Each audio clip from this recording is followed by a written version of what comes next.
the US Congress and presidential elections.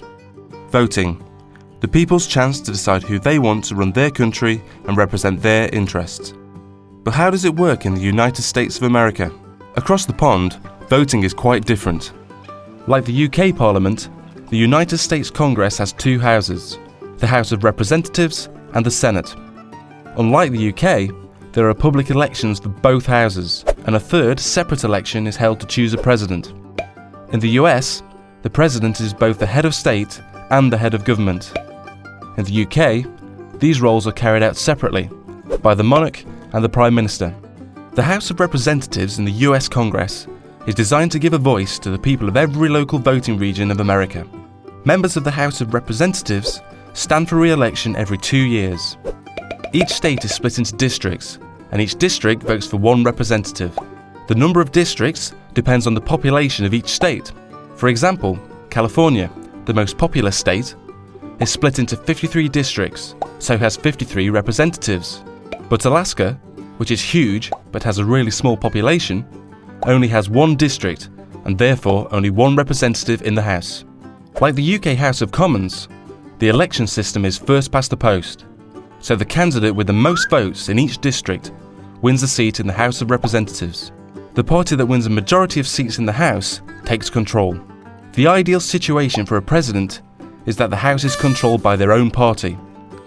However, with elections held every 2 years, there's always a midterm election in the middle of a president's time in office. If the public thinks that the president's not doing a great job, they can vote in more members of the opposition party, making it more difficult for the president to pass laws. The Senate in the US Congress, like the House of Lords in the UK Parliament, is sometimes called the upper house. George Washington described the Senate as the saucer that cools the coffee, meaning that it's their job to scrutinise and question all proposals made by both the House of Representatives and the President, before voting to decide whether they should proceed as law. Senators, like members of the House of Representatives, are also elected to their seats by the public. Senators serve 6-year terms, and elections are staggered, so every 2 years, a third of the senators run for re-election. Each state is represented by 2 senators, regardless of its population. And again, the first-past-the-post voting system is used, so the candidate with the most votes wins. So how do Americans choose their leader?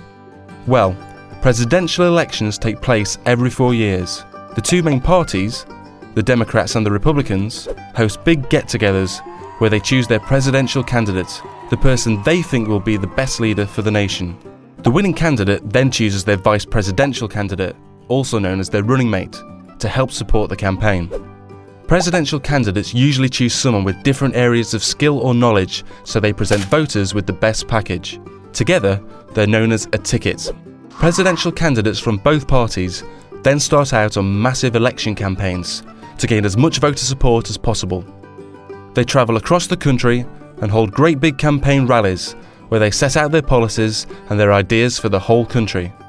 These campaigns cost money, lots of it, so both candidates have large campaign teams who help raise the tens of millions of dollars needed to keep them afloat.